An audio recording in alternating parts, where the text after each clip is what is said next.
Party کے ان اداروں کو خوش آمدید کہتا ہوں۔ جیسا کہ آپ سب کو پتا ہے،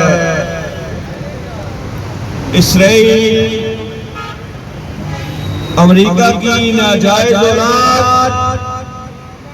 اس وقت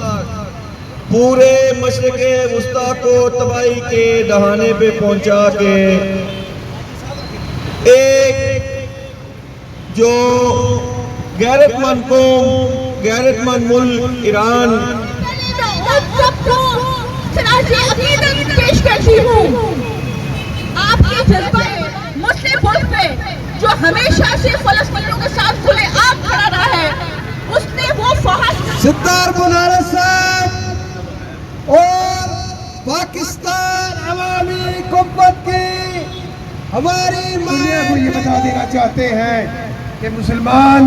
دنیا کے کسی خطے میں بھی اکیلا نہیں ہے۔ آج آپ دیکھ لیں کہ اسرائیل کے خلاف کہ جس کی پشت پہ ساری دنیا میرے انتہائی معزز احترام اور شیر دلے نوجوانوں، آج آپ نے پورے پاکستان میں ایران کے حمایت میں اور اسرائیل کی مخالفت میں پہلا مظاہرہ کیا ہے۔ اس سے پہلے بھی ہم اسلام آباد میں مظاہرہ کر چکے ہیں اور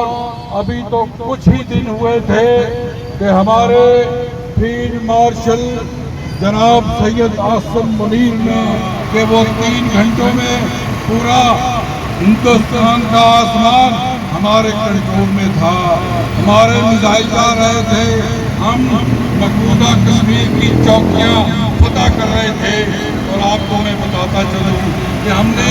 30 کلومیٹر تک آج بھی مقبوضہ کشمیر کا علاقہ اپنے قبضے میں رکھا ہوا ہے، اور کسی مائی کے لال میں جرت نہیں ہے کہ وہ آگے بڑھ کے کہے کہ ہمیں جناب یہ واپس کر دے۔ میرے بھائی اور دوستوں، یہی جذبہ، قوم کا جذبہ، عوام کا جذبہ، جس کو کچھ پارٹیاں ٹھنڈا کرنا چاہتی ہیں، جنہوں نے اس اہم موقع پر بھی پاکستان کی مخالفت کی، جنہوں نے فوج کی مخالفت۔ میرے نبی اکرم صلی اللہ علیہ وسلم کے ساتھ عشق اور محبت کی قوت ہے کہ آج پوری یورپ اور امریکہ کھڑا ہوا ہے، لیکن ایک ایران نے ان کو اتنا کچھ چنے چبا دیے ہیں۔ ہم باور کرانا چاہتے ہیں کہ پاکستان اب ایک فاتح ملک ہے، ہم نے 71 کا بدلہ لیا ہے، ہم نے پورے حساب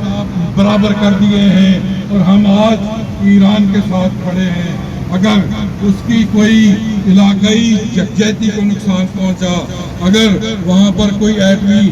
بم استعمال کیا گیا، تو پھر انشاءاللہ پوری پاکستانی قوم اپنی ایرانی قوم کے ساتھ کھڑی ہوگی، اور ان کو یہ واضح پیغام ہے کہ اگر تم نے کبھی مسلمانوں کی طرف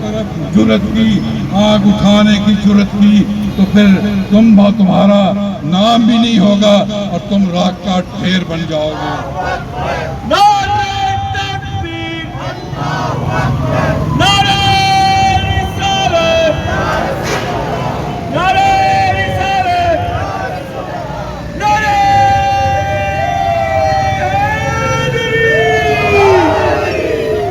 پاکستان عوامی قوت، پاکستان عوامی قوت، تیرا میرا رشتہ کیا؟